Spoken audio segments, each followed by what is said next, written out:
Բարի առավոտ իմ շատ սիրելի հեռուստադիտողներ, Կոտայք TV-ի եթերում բարի լույսն է, ամենապոզիտիվ, ամենաժամանցային և ինֆորմացիոն հաղորդումը։ Իսկ ձեզ համար տաղավարում աշխատում եմ ես, Ալիտա Եղիազարյանս։ Այսօր հունիսի 6-ն է և այսօր նշվում է աշխարհահռչակ հայ կոմպոզիտոր, դիրիժոր Արամ Խաչատրյանի ծննդյան օրը։ Արամ Խաչատրյանը 20-րդ դարի խոշորագույն կոմպոզիտորներից մեկն է և մեծ ազդեցություն է ունեցել հայ երաժշտության զարգացման վրա և համաշխարհային ասպարեզ դուրս բերել հայ ազգային երաժշտարվեստը։ Մենք ունենք ճանաչված կոմպոզիտոր Արամ Խաչատրյանի մասին պատմող ռեպորտաժ, հիմա առաջարկում եմ դիտենք այն, որից հետո կշարունակենք մեր եթերը։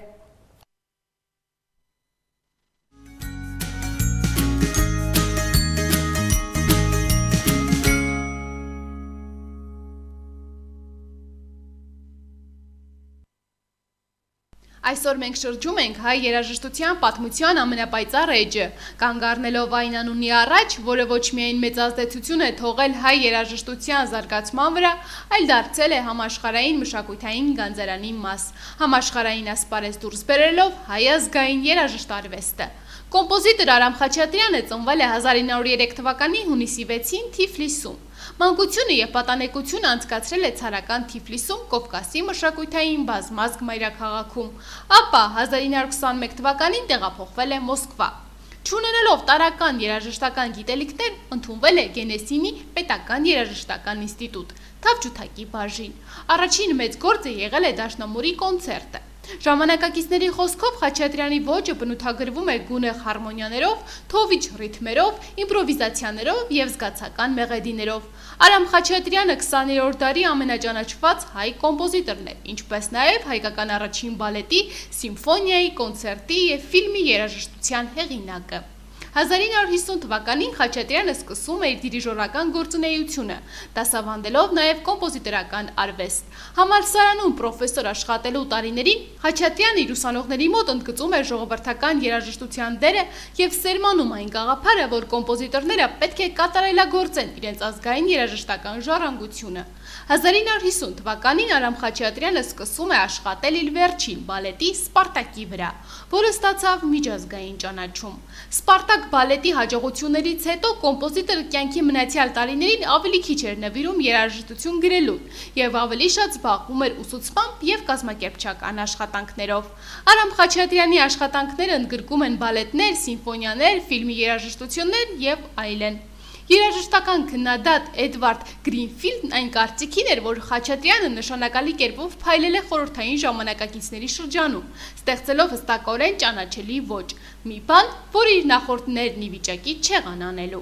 Նա իր ստեղծագործությունների մեծ մասը ստեղծել է 10 տարվա ընթացքում և կյանքի վերջին 30 տարիների ընթացքում ստացել է միջազգային ճանաչում։ Նա հատկապես միջազգային ճանաչում ձեռք բերեց բալետային երաժշտությամբ։ Նկարիչ ջութակահար Ռուբեն Ադելյանի խոսքով Գայանեն և Սպարտակը նրա ամենալավ ստեղծագործություններն են։ Արամ Խաչատրյանին հաճախ անվանել են հայկական ամենակարևոր կոմպոզիտոր և հայ Չայկովսկի։ Երևանի օպերային թատրոնի ֆիլհարմոնիկ դահլիճը սկսած 1978 թվականից պաշտոնապես կոչվում է Արամ Խաչատրյանի անվան մեծ համերգասրահ, իսկ 1982 թվականին բացվել է Խաչատրյանի տուն-թանգարանը։ Արամ Խաչատրյանը շեշտը դրել էր իր հայկական արմատների վրա, ասելով. «Կարևոր չէ, թե ինչպես կտատանվեմ տարբեր լեզուների միջև։ Ես մնում եմ հայ, բայց եվրոպացի հայ, ոչ ասիացի հայ։ Ուրիշ հայ կոմպոզիտորների հետ մենք կստիպենք Եվրոպային և աշխարհին լսելու մեր երաժշտությունը։ Եվ երբ նրանք լսում են մեր երաժշտությունը, մարդիկ վստահորեն ասում են. «Պատմեք մեզ այդ ժողովրդի մասին, ցույց տվեք երկիրը, որ այդպիսի արվեստ է ստեղծում»։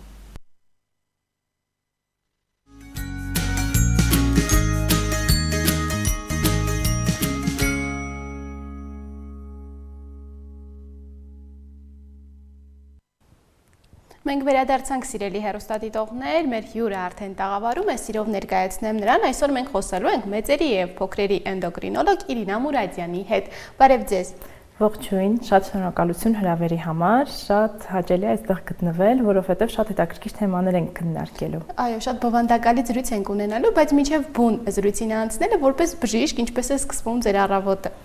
Ես երևի այնքան օրինակելի առավոտներ միշտ չի որ ունենում են, որովհետև երբեմն իմ առավոտները սկսվում են հիվանդանոցում, հերթապահությունից հետո, բայց փորձում եմ առավոտս կազմակերպել այնպես, որպեսզի ունենամ նախաճաշ։ Նախաճաշը ցանկալի է չլինի քաղցր, լինի օրինակ սպիտակուցներով, լինի նաև ճարպերով, ածխաջրերով բալանսավորված նախաճաշ։ Իհարկե, սուրճը եւս անբաժան մասա կազմում իմ օրվա, սակայն վերջերս օրինակ սկսել եմ կրճատել սուրճի քանակը։ Դա մարդ կարող է զգա հենց իր ինքնազգացողությունից, թե ոնց է զգում սուրճից հետո։ Եթե զգում եք, որ օրինակ օրվա ընթացքում տագնապայնությունը, սրտխփոցները ավելացել են, ցանկալի է սուրճի քանակը նվազեցնել։ Այսինքն այն ինչը որ դուք ձեր առօրյայում հիմնականում կիրառում եք, բալանսավորված սննդամթերք կամ ինչ-որ բան, դուք նաև փորձում եք այդ ամեն ինչը նաև ձեր պացիենտներին խորհուրդ տալ։ Ավելի շատ խորհուրդ եմ տալիս, քան ես ինքս կարողանում եմ դա անել, որովհետև իրականում պացիենտի հետ քննարկելիս էլ մենք միշտ քննարկում ենք, որ բոլորս մարդիկ ենք, հնարավոր չի իդեալական ապրել, հնարավոր չի ամեն սննդ ընդունումը լինի բալանսավորված, լրիվ ճիշտ տոկոսայնությամբ, բայց պետքա ձգտենք, այսինքն պետքա գոնե 50%-ից ավելը պետքա լինի բալանսավորված ճիշտ սննդակարգ։ Երբեմն այն սխալները ներվում են, որովհետև ընդհանուր օրգանիզմը արդեն սովոր է առողջ սննդակարգին։ Այ առողջ սննդակարգ ասելով մենք ինչ ենք հասկանում, ինչ պետք է հիմնականում ներառված լինի մեր սննդակարգի մեջ։ Նախ առողջ սննդակարգ ասելիս առաջին հերթին պետք է մոռանանք խիստ սահմանափակումների մասին, այսինքն պետք է մոռանանք այն հին դրույթները, որ կան թշնամի սնունդներ, կան բաներ, որոնք որ երբեք չի կարելի ոչ մի դեպքում,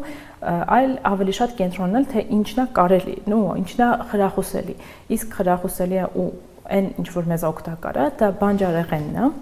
բոլոր տեսակի բանջարեղենները միշտ օգտակար է ու միշտ պետք է լինի շատ։ Մյուսը սպիտակուցներն են, դա միսն է, լոբազգիներն են, ընդեղենը եւ ճարպերը։ Այսինքն առհասարակ մենք առաջնորդվում ենք առողջ ափսեի օրենքով։ Առողջ ափսեն ինքնին մեր ամեն սննդընդունման ժամանակ նայում ենք ափսեին ու ափսեի պարունակությունը պիտի լինի հետեւյալը. կեսը պիտի լինի բանջարեղեն, 1/4, այսինքն կեսի կեսը պետք է լինի միս կամ այլ սպիտակուց եւ այն մյուս մնացած, այսինքն մյուս կեսի կեսը պետք է լինեն ածխաջրեր։ Ածխաջրերը դրանք հացն է, մակարոնեղենը, բրինձը, կարտոֆիլը այս դեպքում ու այդպես։ Նաև մենք շատ լսում ենք, որ ճիշտ սննդակարգով հնարավոր է որոշ խնդիրներ մենք կարողանանք որոշ խնդիրների ձերբազատվել եւ չթողնենք, որ այդ ամեն ինչ ավելի խորանա։ Այ դուք մասնագիտացված եք եւ մեծերի եւ փոքրերի։ Ինչպես ստացվեց, որ նաև կարողանում եք եւ մեծերի հետ աշխատել եւ փոքրերի։ Դա հատուկ մասնագիտական ուղղություն է, թե դուք ուղղակի ընտրել եք այդ ուղղությունը։ Իրականում հենց սկզբից ընտրել էի էնդոկրինոլոգիայի ուղին, բայց ընտրել մեծահասակների թե փոքրերի շատ դժվար էր, որովհետև երկուսն էլ իրարից բավականին տարբերվող ուղիներ են, բայց շատ հետաքրքիր։ Այդպիսով որոշեցի, որ կունենամ երկուսի որակավորումը ու դրա համար ես անցել եմ արձինատուրն, այսինքն մեր բժշկական կրթության էտապը եւ մանկական էնդոկրինոլոգիա եւ մեծերի, այսինքն երկու առանձին որակավորումներ են, առանձին դիպլոմներ են ամեն մի մասնագիտության համար։ Կան հիվանդություններ, որոնք որ իհարկե սկսվում են մանկությունից ու մենք արդեն տեսնում ենք մեծահասակների մոտ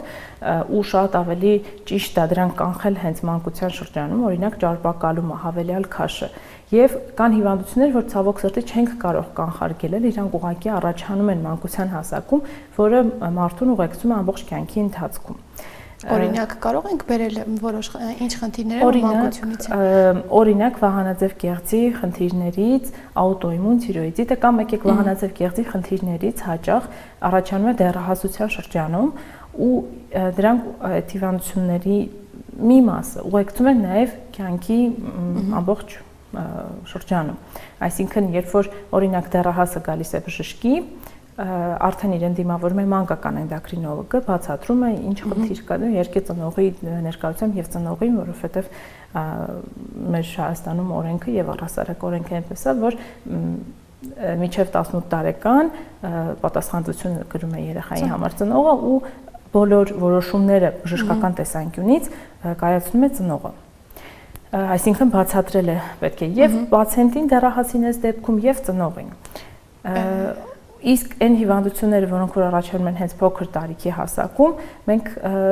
կարող ենք օրինակ հենց ճարպակալումը շատ լավ օրինակ է, եթե մենք կարողանանք հաղթահարել մանկության շրջանում, հետագայում այլ չենք ունենա լուրջ խնդիրներ, ինչպիսիք են բարձր ճնշումը, շաքարային դիաբետը, բարձր խոլեստերինը եւ նման վախենալու բաներ։ Այ շաքարային, երբ որ խոսում ենք ճարպակալման մասին, երբ որ երեխաները փոքր տարիքից ունենում են ճարպակալման հակում խնդիր, ծնողները միայն սննդային սահմանափակումներ են դնում երեխայի առաջ, մտածելով, որ այդպես կարող են կանխել ճարպակալումը։ Հնարավոր է միայն սննդային սահմանափակումով կանխել ճարպակալումը։ Չէ, իհարկե, այստեղ շատ բազմագործում, համակարգագործում, այսինքն մենք պետք է մոտենանք հարցին տարբեր կողմերից։ Առաջինը սննդակարգին ուշադրություն դարձնել, մյուսը ֆիզիկական ակտիվությունը խրախուսել, ու այդ ֆիզիկական ակտիվությունը պարտադիր չի լինի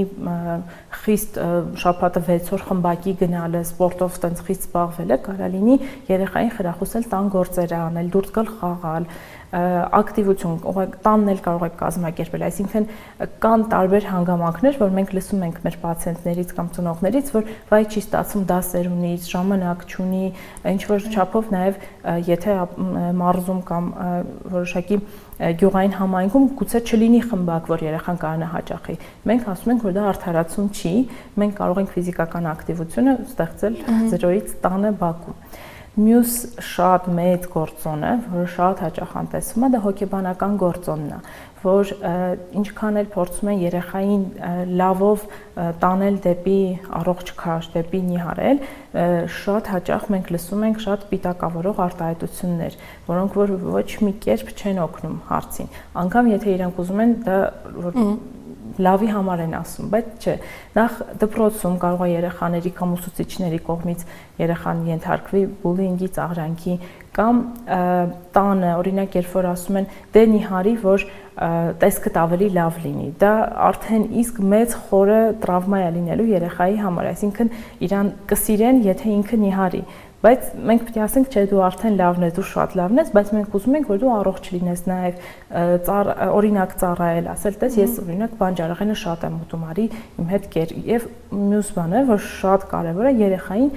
հրավիրել խոհանոց, որպեսզի մասնակցի սննդի պատրաստման, սննդի խանութում սնունդը ընտրելուց, այսինքն որ ինքը հասկանա, որ այսա տեսեք որակով է լավն է, բեր կտրտենք իրար հետ, բեր էս անենք, այն անենք ու երեխան ավելի կընկերանա այդ առողջ սննդի հետ։ Իսկ որքանով է ճարպակալման խնդիրը երեխաների մոտ կապված լինում ժառանգականության հետ։ Հնարավոր է օրինակ ծնողներից ժառանգված լինի այս խնդիրը։ Տեսեք, ժառանգական ֆակտորը կա իհարկե, բայց ավելի շատ կա այն գործոնը, որ ընտանիքի սովորությունները փոխանցվում են երեխային, այսինքն եթե բոլորը ունեն բարձր քաշ ընտանիքում, արդեն բժիշկը կարա ենթադրի, որ այ ուրեմն բոլորն են սխալ ապրելակերպով ապրում։ Հետևաբար այստեղ հարցը ավելի շուտ ոչ թե ժառանգական ճարպակալման հակվածությունն է, այլ ընտանիքի սովորություններ, որոնք որ այո սերնդեսերունդ փոխանցվում են։ Իսկ ժառանգական տեսակի ճարպակալումներ կան, որոնք որ հենց որոշակի գենային լուրջ հիվանդություններ են, որոնք բավականին հազվադեպ են, թեպետ ես միշտ ասում եմ, որ երբ որ երեխայի համար ասում են, հա բոլորն էլ ընտանիքում սենց են, էլի բա երեխան է պիտի տենց լիներ, ես ասում եմ, որ դա ավելի վատ, ավելի դժվար երեխու համար։ Չենք կարող իզոլացնել երեխային ընտանիքից ու ասենք դե դու վերջ քաղցրավենիքից զրկված ես, բայց քո եղբայրը կարա ուտի օրինակ, բայց դու չես կարա։ Չենք կարող երեխային իզոլացնել ընտանիքից։ Միշտ պետք է այս հարցին մոտենալ ընտանիքով, իրար հետ ու միացյալ ուժերով։ Այ դուք երբ որ աշխատում եք նաև երեխաների հետ աշխատանքը ինչով է մի փոքր տարբերվում եւ ավելի բարդ, քանի որ նշում եք, որ նաև երեխաները հոգեբանորեն են լինում ճնշված, ինչպես է կարողանում երեխաների հետ ճիշտ աշխատել։ Իրականում շատ դժվար է երբեմն լինում, որովհետև ես ինքս եմ տեսնում, որ երեխաները շուտ հուզվում են, երբ որ ես ինքս ասում եմ ծնողին կամ օրինակ լինում է, որ իրենց ավակ եղբոր քրոջ հետ են գալիս նաև, ասում եմ, որ այ ընտանիքում պետք է այնպիսի միջավայր ստեղծենք, որ երեխան չնեղվի, ոչ մեկ թող չմեկնաբանի, թե ինքը ինչ կերավ, շատ կերավ, քիչ կերավ, ոչ մեկ թող դրա մասին իրենց կարծիքը չասի։ մեր մենթալիտետում հատկապես մենք առնչվում ենք այն դեպքերին, որ անգամ հարևանը կամ հեռու բարեկամը կարա մեկնաբանի երեխայի սննդակարգը, բայց դա հեչ նրա գործը չի։ Դա միայն ծնողների եւ հենց երեխայի եւ բժշկի գործն է, որը որ շատ մանրակրկիտ, շատ նուրբ աշխատանք է, որ երեխան էլ այն ինչ որ իրան ասում ենք, իրան հասնի, որովհետև բնականաբար մենք հասկանում ենք, որ մինչև 10 տարեկան երեխան չգիտի օրինակ ինչա լյարդը, չգիտի ինչ են օրգանները, ինքը չի պատկերացնում, որ կարա լինի հիվանդություն, ինքը դեռ չգիտի առողջության գաղափարը դեռ չի ընկալում նորմալ։ Դեռահասների հետ մի քիչ այլ է, արդեն կարելի է բացատրել ու փաստերով բերել, որ այ սա վատ է, սա լավ է, բայց ավելի փոքր երեխաների հետ պետք է շատ զգուշ լինել ու շատ ուրախ կլինենք, եթե նաև աշխատի հոգեբան եւ սննդաբան։ Ցավոք դեռ այս պրակտիկան եզակի է, դեռ շատ տարածված չի, բայց շատ ավելի արդյունավետ կլինի։ Դուք նշեցիք, որ էնդոկրինոլոգիական որոշ խնդիրներ շատ նման են եւ մեծահասակների ախտանիշներին եւ փոքրերի եւ շատ տարբեր են։ Այն նմանությունները եւ տարբերությունները որոնք են, քանի որ որոշ խնդիրներ, օրինակ վահանաձև գեղձի շաքարային դիաբետի կարող են առաջանալ փոքրուց եւ զարգանալ արդեն մեծ տարիքում նույնպես ուղեկցեն մեզ։ Ինչ նմանություններ ու տարբերություններ կան։ Օրինակ վահանաձև գեղձի հիվանդությունների դեպքում հիմնական գանգատները նույնն են։ Շուտ հոգնել, էներգիայի պակասը, մազաթափությունը, դեռահաս աղջիկների մոտ դաշտանային ցիկլի խանգարումները, ինչպես նաև 18 տարեկանից բարձր աղջիկների մոտ նույն ձև, այտուցվածությունը, ընդհանուր թուլությունը, մրսկանությունը, այս բոլոր նշանները կարող լինեն թե երեխայի մոտ, թե մեծահասակի մոտ։ Նաև հիշողության վատացումը, կենտրոնացման վատացումը, եթե ծնողը նշի, որ երեխան դասի ժամանակ չի կարողանում կենտրոնանալ, դա եւս նշան է։ Այս նշաններով օրինակ ես ինչ որ ասացի, դա հիպոթիրոզի, այսինքն վահանաձև գեղձի ֆունկցիայի իջեցման նշաններն են։ Երբ որ վահանաձև գեղձը այնքան էլ լավ չի աշխատում, չի հասցնում լավ աշխատել։ Այս դրա նշաններն են։ Բայց երեխաների մոտ այս նույն հիվանդության ժամանակ դիտվում է նաև աճի հապաղում, այսինքն եթե մեծահասակը արդեն իր հասակը նորմալ արդեն հասել է իր վերջնական հասակին, երեխան դեռ աճելու փուլում է, ու այս հիվանդությունը կարող ազդի նաև աճի վրա, իր վերջնական հասակի վրա։ Ինչպես նաև եթե շատ վաղ տարիքից է, կարող ազդի ինտելեկտուալ զարգացման վրա, նաև մտավոր զարգացման վրա։ Երեխաների մոտ վահանաձև գեղձի խնդրից երբ որ խոսում ենք, ի՞նչն է լինում պատճառը, որ երեխաների մոտ զարգանում է այս խնդիրը։ Երեխաների մոտ պետք է տարանջատենք բնածին տարբերակները, որոնք որ իրականում բացահայտվում են մեր երկրում, որովհետև կատարվում է սկրինինգային հետազոտություն ծննդատանը, բոլոր երեխաներին կրունկից արյուն է վերցվում ու որոշվում է արդյոք կա բնածին վահանաձև գեղձի հիվանդություն, թե չէ։ Այսինքն բնածին հիպոթիրոզը, բնածին վահանաձև գեղձի խնդիրը հայտնաբերվող հիվանդություն է Հայաստանում ի շնորհիվ սկրինինգի։ Բնածին հիպոթիրոզի պատճառները հիմնականում գենետիկ պատճառներ են կամ խնդիրներ, որոնք որ առաջացել են դեռ ներարգանդային կյանքից։ Լինում է օրինակ վահանաձև գեղձը զարգացած չի լինում առհասարակ կամ թերի է զարգացած լինում կամ զարգացած է, բայց ֆունկցիան լավ չի անում։ Այդ բնածին խումբն է, բնածին հիվանդությունների, բայց լինում է նաև, երբ որ բնածին չի եղել, այսինքն սկրինինգով եղել է բացասական պատասխան, նորմալ է եղել եւ կյանքի ընթացքում առաջանում է։ Դրա պատճառները հստակ չեն, որ չկա որ մի պատճառ, որ ասենք այ այս որ մենք կարանք կանխարգել ենք, չի, ցավոք չկա կանխարգելում հստակ, կա ժառանգական ֆակտոր, եթե ընտանիքում կան վահանաձև գեղձի հիվանդության ռիսկը մեծանում է, ու քանի որ դեռահասությունը այն բուրըն շրջանն է, երբ որ օրգանիզմը մի հատ մեծ ռեկոնստրուկցիայի է ենթարկվում, ցավոք սրտի հենց այդ տարիքն է, որը որ շատ հաճախ դրսևորումն է լինում հիվանդությունների։ Եվ մյուս կողմից բալանսավորված նորմալ վիտամիններով լի սնունդը օգնում է կանխարգելել վահանաձև գեղձի այն հիվանդությունները, որոնք կախված են օրինակ յոդի դեֆիցիտի հետ, յոդի պակասի հետ։ Յոդի պակասից խոսում ենք եւ շատ ենք լսում, որ Հայաստանում մեր հանրապետությունում այս խնդիրը շատ կա, ինչով է պայմանավորված, որ հայ բնակչության մեջ յոդի պակասը հիմնականում շատ տարածված է, որն է պատճառը։ Իրականում, եթե խոսենք օֆիցիալ տվյալներով, 2006 թվականից Հայաստանի Հանրապետությունը համարվում է, որ հաղթահարել է յոդի դեֆիցիտը ի շնորհիվ աղի յոդացման ծրագրի։ Ու իրականում էլ այս տվյալները ցույց են տալիս, որ այո, մեր տարածաշրջանում հիմա յոդի պակաս պետքա չլինի, որովհետև UNICEF-ի հետ համատեղ աղի յոդացման ծրագիրը կատարվեց ու բոլորս երբ որ գնում ենք այս սովորական աղը, իր մեջ արդեն կա ինքը հարստացված է յոդով ու մենք մեր սննդի մեջ օգտագործելիս նաև ստանում ենք բավարար յոդի քանակը։ Դրա համար այստեղ ուղղակի փոքրիկ շեղում, որ խորհուրդ կտամ, որ մարդիկ հենց գնեն հենց այդ հասարակ, այդ ստանդարտ աղը, ոչ թե օրինակ արտասահմանյան կամ ծովի աղ, ինչ որ համենված աղ, ինչ որ յուրահատուկ աղեր մի վերցրեք, կամ գոնե եթե վերցնում եք դրանք օգտագործեք շատ ավելի հազվադեպ, այլ հիմնական օգտագործվող աղը պետք է լինի այդ ստանդարտ աղը, որը յոդով հարստացած է։ Իսկ թե պատճառը, թե ամեն դեպքում այս ծրագիրը կատարվեց, ինչի է դեռ հիվանդությունները շատ, իրականում տենդենսը ամբողջ աշխարհում է շատ։ Հենց չի որ մենակ Հայաստանում, ու մյուս կողմից էլ թեպետ էլի յոդացված աղը էլի մենք օգտագործում ենք, բայց մեկ է մեր սննդակարգում այնքան էլ շատ չեն այն պրոդուկտները, որոնք որ հարուստ են յոդով։ Այո։ Մենք խոսեցինք փոքր տարիքում երեխաների մոտ վահանաձև կեղծի խնդիրները ինչ որ չափով հնարավոր է կանխարգելել։ Իսկ եթե այն մեծերի մոտ է, հնարավոր է կանխարգելել կամ արդյոք այս խնդիրը ունի լիարժեք բուժում։ Իհարկե հարցը կգնա թե որ հիվանդության մասն է խոսքը, հիվանդություններ կան, որ ունենք լիարժեք բուժում, օրինակ դա վահանաձև կեղծի,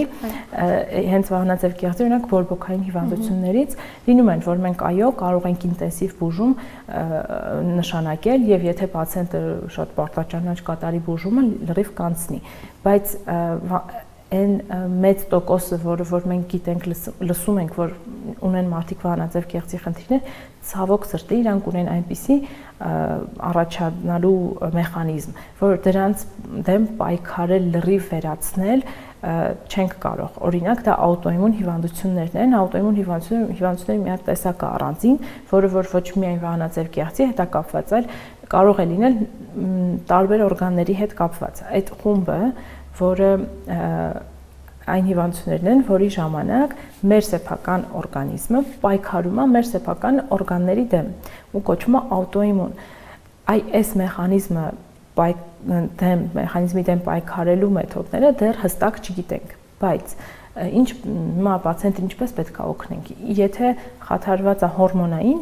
ներդաշնակություն, հորմոնային բալանսը, այդ դեպքում մենք օգնում ենք հորմոնները կարգի բերելով, այսինքն գուցե այս հարցի լուծումը լինի, այո, դեղորայքը ընդունելը, բայց լուծումը կա, եւ լուծումը հենց դեղորայքն է։ Իսկ վահանաձև կեղծի դեպքում նաև կատարվում են վիրահատական միջամտություններ։ Վիրահատությունը կարող ենք համարել, որ այն լիարժեք կբուժի խնդիրը։ Կբուժի, բայց հետո մեկը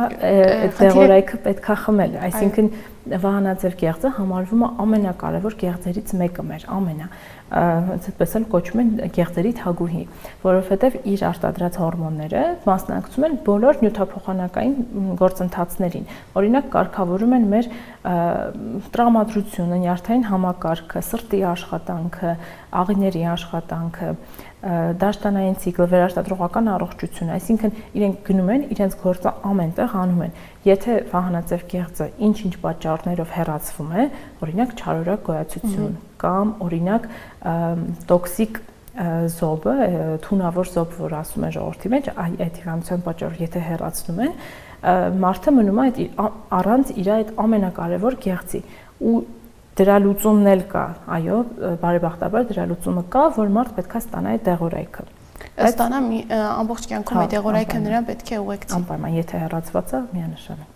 Մենք խոսեցինք եւ ճարպակալումից եւ վահանաձև կեղծի խնդրից, նաեւ մի փոքր անդրադառնանք շաքարային դիաբետից, որը նույնպես մեծ տարածում ունի նաեւ մեր հանրապետությունում։ Շաքարային դիաբետի հիմնական ախտանիշները ինչն է հանդիսանում եւ որոնք են առաջացման պատճառը եւ երեխաների եւ մեծահասակների մոտ։ Այստեղ կուզեմ, որ մենք հստակ ինչպես որ դուք նշեցիք, որ կարծիքը հստակ լինի, որ այո, շաքարային դիաբետ լինում է նաեւ երեխաների մոտ։ Երեխաների մոտ լինում է շաքարային դիաբետը մի քիչ այլ ընթացքով, ինչ մեծահասակների։ Մեծահասակների մոտ սկիզբը միշտ լինում է աննկատ ու սովորաբար մարդիկ իմանում են, որ ունեն շաքարային դիաբետ անգամ տարիներ անց, այսինքն այն պահը, որ գնացել են բժշկի, դրանից արդեն գուցե տարիներ կամ ամենակիչ ամիսներ առաջ սկսվել է այս process-ը։ Իսկ երեխաների մոտ այդպես չէ։ Երեխաների մոտ զարգանում է շատ արագ, օրերի ընթացքում ու ժամերի ընթացքում երեխան կարող է հայտնվել ռեանիմացիոն բաժանմունքում, որովհետև սկիզբը շատ կտրուկ է։ Դրա համար շատ կարևոր է, որպեսզի ուշադիր լինեն թե ծնողները, թե հարազատները, բոլորը ուշադիր լինեն այս ախտանշանների, որոնք իրականում նույնն են, թե երեխաների, թե մեծերի մոտ, բայց տարբերությունը այն է, որ երեխաների մոտ շատ արագ է զարգանում, մեծերի մոտ կարող է նկատեն, կարող է կապեն ուրիշ բաների հետ։ Դրանք են ծարավի խիստ զգացումը, ջուր խմելու ցանկությունը ու ջուր խմելը անընդհատ, հաճախամիզությունը ու այստեղ կարևոր է նաև գնահատել գիշերվա ընթացքում միզելու անգամ, քանի անգամ են գնում միզելու մարդը։ Սովորաբար դա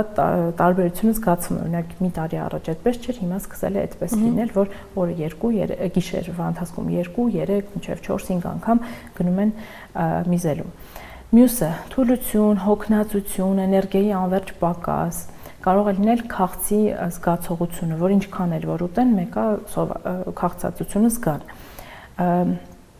Մյուս նշանները, օրինակ, վերքի ուշ լավացումը, եթե նկատում են, որ կա վերք առաջացավ ինչ-որ պատճառով ու շաբաթներով, ամիսներով զգում են, որ չի անցնում։ Մեծահասակների մոտ բնորոշ է նաև տարբեր ինֆեկցիաների հակվածությունը, օրինակ միզուղիների ինֆեկցիաներ, երբ որ անընդհատ մի բան պետքա բուժել, մի բան անցնում է, մյուսը սկսում է։ Ընդհանուր օրգանիզմի թուլությունը, հոգնածությունը, ընդհանուր օրգանիզմը ոնց որ սպառի իր բոլոր ռեսուրսները ու մնա առանց էներգիայի աղբյուրի։ Այս ախտանիշները, երբ որ թվարկում եք, մարդկանց մեջ նաև շատ տարածված կարծրատիպ կա, որ օրինակ երեխաների մոտ կարող է շաքարային դիաբետ առաջանալ անգամ վախից, օրինակ վախից, դա միֆ է, թե արդյոք կա դրա մեջ իրականություն։ Եթե մեծահասակների մոտ մենք գիտենք հստակ ինչի է շաքարային դիաբետ առաջանում, դա հիմնականում կենսակերպի սխալ կենսակերպից է տարիների ընթացքում սխալ ճարպակալում, հավելյալ քաշ, սնունդն է եղել շատ ճարպոտ եւ շատ կալորիական։ Իսկ երեխաների մոտ մենք չունենք հստակ պատճառ, թե ինչից է առաջանում շաքարային դիաբետ։ Եթե վերցնենք գրականության մեջ իհարկե թվում են տարբեր գործոններ, որոնք կարող են նպաստել, օրինակ տարբեր վիրուսային հիվանդություններ, այո, տարբեր ստրեսային հիվանդություններ, էկոլոգիական պայմաններ, տարբեր գործոններ, բայց այն հարցին, թե օրինակ նույն վիրուսը կամ նույն ստրեսը, եթե տանի մի քանի երեխա, ինչի է մեկի մոտ առաջանում շաքարային դիաբետ, մյուսի մոտ չի առաջանում, այդ հարցի պատասխանը դեռ գիտություն դեռ չունի, հստակ չի։ Նաև կա շաքարային դիաբետի տեսակներ առաջին, երկրորդը իրանք իրարից ինչով են տարբերվում եւ երեխաների մոտ որն է ավելի շատ տարածված, առաջինը թե երկրորդ։ Երեխաների մոտ առաջին տեսակն է տիպ 1 դիաբետ եւ մեծահասակների մոտ երկրորդ տիպը, բայց այստեղ էլ ուզում եմ նշեմ, որ սրանք պայմանական բաժանումներ են ելնելով մեծամասնություն դեպքերի մեծամասնությունից, որովհետեւ հիմա էլի ցավոք սրտի, քանի որ մանկական ճարպակալումը շատացել է, նաեւ դրա հետևանքով շատացել է տիպ 2 շաքարային դիաբետը երեխաների մոտ, այսինքն նույն ձև ոնց որ մեծերի մոտ, նաև երեխաների մոտ կարող ենք հանդիպել, բայց ընդհանուր որպեսզի չխառնենք, երեխաների մոտ տիպ 1 շաքարային դիաբետն է ավելի տարածված, մեծերի մոտ տիպ 2 շաքարային դիաբետը։ Իսկ շաքարային դիաբետը, ինչպես օրինակ վահանաձև գեղձի ժամանակ, որ պետք է ամբողջ կյանքի ընթացքում, անգամ եթե բուժումից հետո դեղորայքը օգտագործել։ Շաքարային դիաբետի դեպքում կա այս խնդրին վերջնական բուժում, թե այդ ներարկումները եւ այդ դեղորայքը պետք է մարդուն ամբողջ կյանքի ընթացքում ուղեկցի։ Երեխաների դեպքում բուժումը միայն ինսուլինային բուժումն է, ինսուլինոթերապիան է, հենց ներարկումային բուժումը, սակայն այո ամբողջ կյանքի ընթացքում պետք է հետևեն, բայց գիտությունը շատ արագ զարգանում է շատ ու մենք ունենք շատ լավ հեռանկար, որ հնարավոր է հատուկ բուժում հենց տիպ 1 շաքարային դիաբետի, այսինքն երեխաների դիաբետի բուժման մեջ մենք սպասում ենք լավ նորությունների ու հստակ գիտենք, որ ապագայում դա լինելու է, դա կլինի թե փոխպատվաստման, օրգանի փոխպատվաստման ձևով, թե հատուկ թիրախային բուժման ձևով, բայց գիտենք, որ ապագայում մենք ունենալու ենք։ Իսկ մեծահասակների դիաբետի դեպքում ամենակարևոր գործոնը դա ապրելակերպը փոխելն է։ Եթե պացիենտը կարողանա իրոք լրիվ ապրելակերպը փոխի, եթե կարողանա հաղթահարի ճարպակալումը կամ հավելյալ քաշը, որ միշտ դիաբետին ուղեկցում է, այդ դեպքում պրոգնոզը շատ լավ է, այո, հնարավոր է 4-5 տեսակի դեղից մնա ընդամենը մեկը կամ անգամ որոշ ժամանակ այդ մեկն էլ չստանա պացիենտը ու լինի առողջ։ Իսկ կան ուղեկցող խնդիրներ, որոնք օրինակ կա այլ խնդիրներ ունեցող մարդիկ, որ նաև ուղեկցում են եւ այդ մարդիկ ավելի հաճախ ակում ունենան շաքարային դիաբետ։ Այդ են մարդիկ են, ովքեր ունեն ընտանիքում շաքարային դիաբետով հարազատ։ Ցավոք սրտի տիպը 2 շաքարային դիաբետի ժառանգականությունը ժառանգականության դերը այնքան մեծ է, որ եթե ծնողները ունեն շաքարային դիաբետ, 50% պատկերացրեք ինչքան մեծ է այդ տոկոսը, որ մարդ կունենա շաքարային դիաբետ, բայց լավ նորությունն այստեղ այն է, որ դա մեր ձեռքն է։ Եթե մենք կենսակերպի միջոցով լրիվ պահենք առողջ ապրելակերպ, չունենանք քաշի խնդիր, չունենանք վատ սովորություններ, օրինակ ալկոհոլը կամ ծխախոտը, այդ դեպքում մենք հնարավորինս կհետաձգենք կամ առհասարակ կկանխենք շաքարային դիաբետի զարգացումը։ Այս շաքարային դիաբետ միջև զարգացումը ու հենց ունեցող մարդիկ պետք է շատ խիստ դիետա պահեն եւ օգտագործեն շատ խիստ օգտագործվող մթերքներ եւ արդյոք պետք է խստիվ արգելվի նրանց մոտ նաեւ քաղցրի օգտագործումը, թե չկա այդպիսի բան։ Ամեն ինչ բալանսի մեջ նորմալ կլինի, բայց դե կարող ենք բաժանել պայմանականորեն այսպես պրեդիաբետ, այսինքն նախադիաբետ ունեցող մարդիկ եւ արդեն դիաբետ ունեցող մարդիկ։ Դիաբետ ունեցող մարդիկ իհարկե ավելի խիստ պետք է հետևեն սննդակարգին եւ հասցնել մինիմալի ավելացրած շաքար պարունակող սննդամթերքներ, այսինքն այստեղ հարցը ոչ թե մի հատ էլ հասկանանք, որ այո, օրինակ մրգերի մեջ եւս կա շաքար եւ բոլորս գիտենք, որ քաղցր, օրինակ բանանը քաղցր է եւ բնականաբար իր մեջ ունի բնական շաքար։ Ինչպես նաեւ կոնֆետը եւս քաղցր է եւ իր մեջ ունի շաքար։ Որն է դրանց տարբերությունը, որ մեկը պատրաստված է արհեստական ավելացրած շաքարով եւ մյուսը բնական շաքարով։ Երկուսն էլ կարող են հավասարապես ազդել արյան մեջ շաքարի վրա։ Այսինքն, եթե չափենք շաքարը արյան մեջ, կիմանանք, որ երկուսն էլ նույն չափ են բարձրացնում։ Բայց ինչն է տարբերությունը, այն է, որ օրինակ բնական շաքարների մեջ հետը նաև լինում են վիտամիններ, լինում են բջջանյութ, այսինքն ավելի օգտակար նյութեր։ Իսկ ավելացված շաքարով խիստ քաղցր պրոդուկտները հիմնականում իրանց մեջ պարունակում են քիչ կալորիա, քիչ վիտամին, մեզ համար քիչ օգտակար բաներ, ուղղակի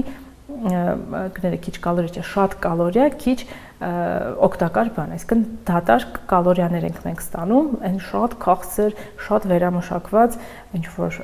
թխվածքաբլիթներից եւ այլն։ Եվ հենց այս տեսակի սննդամթերքներից ցանկալի է իհարկե խուսափել։ Եթե դա լինի շատ հազվադեպ ընդունում, օրինակ պացիենտը իրոք շատ խիստ կամեցել է, որ դա հենց դա ուզում է փորձի, մենք խրախուսում ենք, որ փորձեն փոքր պորցիայով, շատ կիր, ու իհարկե նաև հաշվի առնելով, որ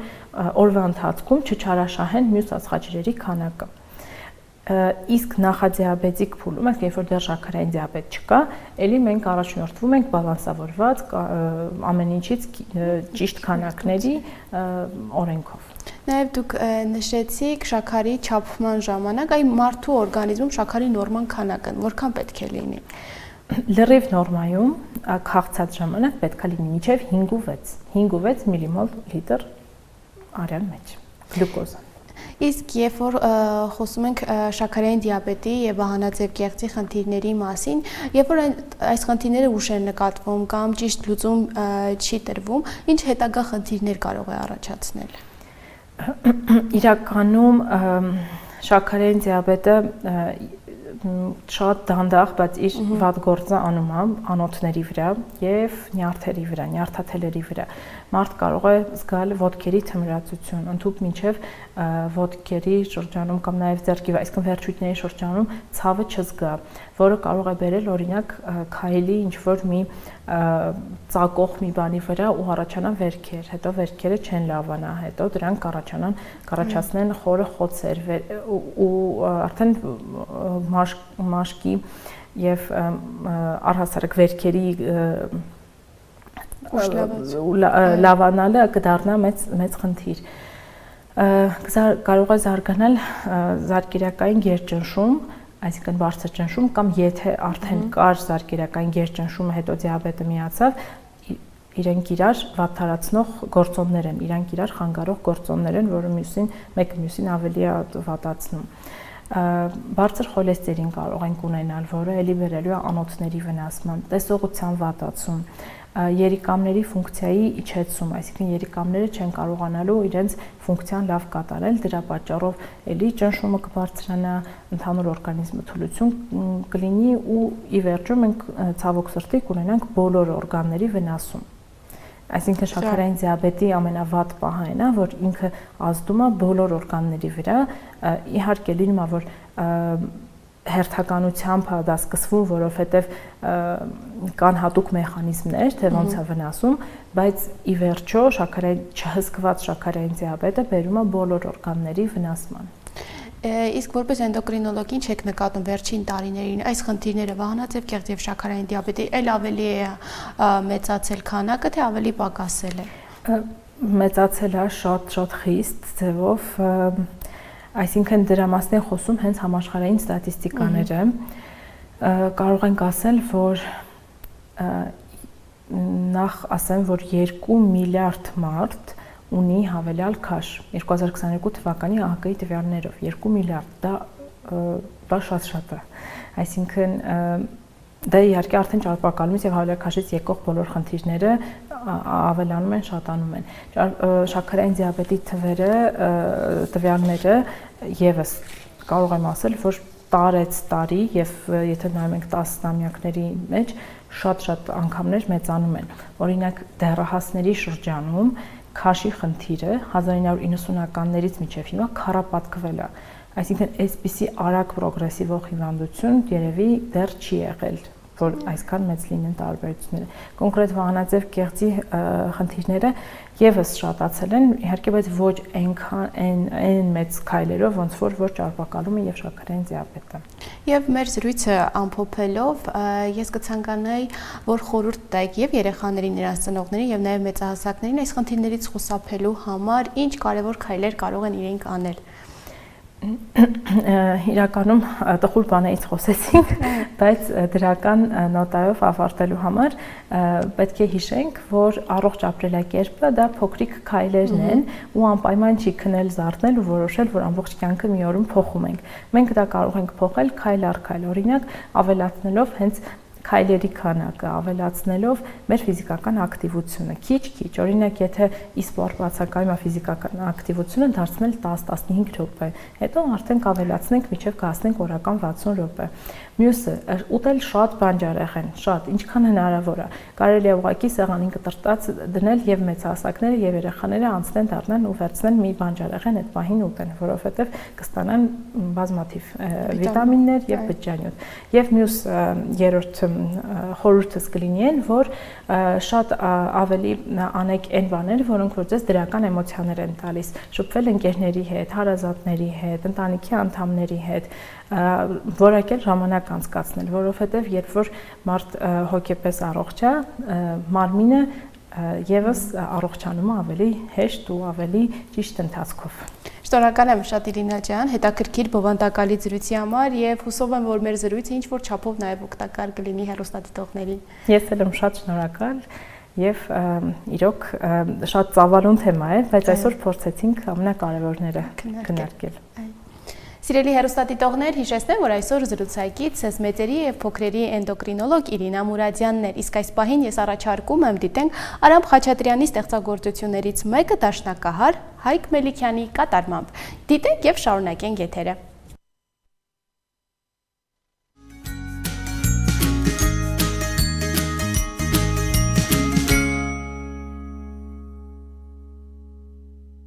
Սիրելի հեռուստադիտողներ, գիտեք, որքան էլ որ անհավանական լինի, Կանադայում կա մի կղզի, որը գտնվում է լճում։ Այդ լիճը իր հերթին գտնվում է մեկ այլ կղզում։ Այդ կղզին էլ գտնվում է մեկ այլ լճում, եւ այդ լիճը նույնպես գտնվում է մեկ այլ կղզում։ Այս կղզին ունի Վիկտորիա անունը եւ կոչվում է ռեկուրսիվ կղզի, որը հազվադեպ երևույթ է մեր մոլորակում։ Կղզու գտնվելու վայրը հայտնաբերվել եւ հաստատվել է 2012 թվականին Google Maps-ի միջոցով։ Վիկտորիա կղզու տարածությունը կազմում է 221,000 կիլոմետր²։ Մակերևույթը դաշտավայրային է, բուսածածկութը տունդրային։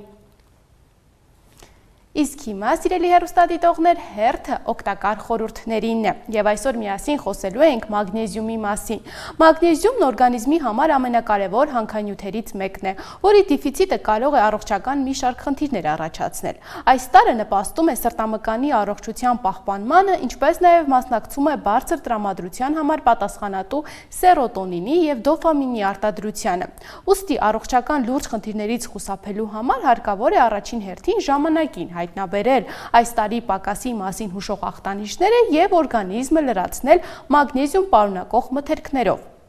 Նման ախտանիշների շարքին կարող են դասվել վաղ առավոտից նկատվող թուլությունը, շոկոլադ ուտելու ցանկությունը, քնկոտությունը ու հոգնածությունն անգամ չնչին ֆիզիկական ակտիվությունից հետո։ Բացի այդ, մագնեզիումի դեֆիցիտը կարող է դրսևորվել նաև ջղաձգումներով, որոնք բավական ցավոտ ու տհաճ են լինում, ինչպես նաև քնի խանգարումներով, քանի որ մագնեզիումը շատ կարևոր դեր է խաղում կենտրոնական նյարդային համակարգի համար։ Բազմաթիվ մթերքներ եւ ըմպելիքներ պարունակում են մագնեզիում։ Դրանց շարքին են դասվում օրինակ նուշը, սպանախը, վարսակի շիլան, հացը, ավոկադոն, բրինձը եւ իհարկե կաթը։